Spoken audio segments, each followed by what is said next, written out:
ऐतिहासिक और सांस्कृतिक धरोहर होने के कारण यहाँ पर प्रतिवर्ष हजारों पर्यटक आते रहे हैं, परंतु यहाँ पर उनको युद्ध की विस्तृत जानकारी नहीं मिल पाती थी। इसलिए हमने इस संग्रहालय की स्थापना की है। उस संग्रहालय की स्थापना का मुख्य उद्देश्य ये है कि युद्ध की जानकारी के साथ साथ महाराणा प्रताप के जीवन में जो घटनाएं घटी है उनको विस्तृत रूप से आने वाले पर्यटकों को दिखा सकें और यहाँ पर आने वाले पर्यटक देशभक्ति की प्रेरणा लेके जाएं और हमारे देश को गौरव को आगे बढ़ाएं। और इसी में विशेष रूप से आपको जानकारी देंगे श्रीमान हरीश भिवानी। धन्यवाद। इस म्यूजियम के संस्थापक श्रीमान मोहन जी श्रीमाली है।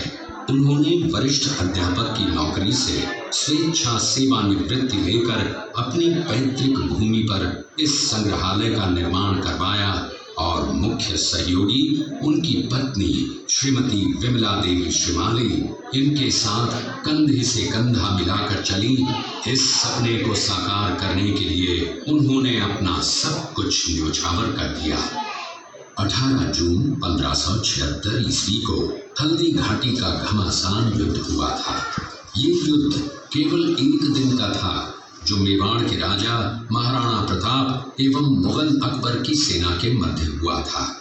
इस युद्ध में अकबर स्वयं नहीं आए थे। उन्होंने आमेर जयपुर के राजा मानसिंह को अपना सेनापति बनाकर भेजा था। हल्दी घाटी का युद्ध 5 किलोमीटर लंबे और 200 मीटर चौड़े क्षेत्र में हुआ। आप लोग सभी संग्रहालय में खड़े हैं। संग्रहालय से 200 मीटर की दूरी पर चेतक की समाधि है, जहां पर महाराणा प्रताप के स्वामी भक्त घोड़े चेतक को दफनाया गया था। यहां से 2 किलोमीटर की दूरी पर हल्दी घाटी दर्रा है।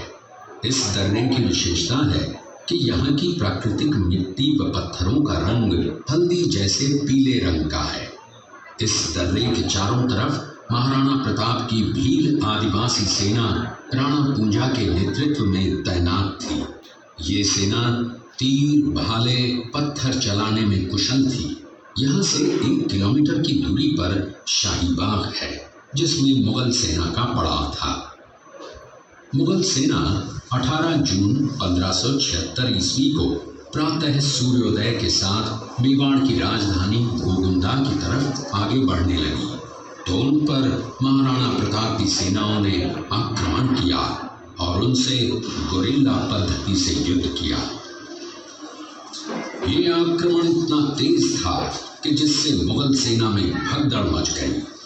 महाराणा प्रताप की सेनाओं ने मुगल सेना को यहाँ से 3 किलोमीटर दूर पीछे समतल क्षेत्र में, जहाँ अभी खमनोर गांव है, वहां तक खदेड़ दिया। इसी खमनोर गांव के पास बनास नदी के पास समतल मैदान में 7 घंटे का भयानक युद्ध हुआ। इस युद्ध में दोनों पक्षों से कुल 18,000 सैनिक मारे गए।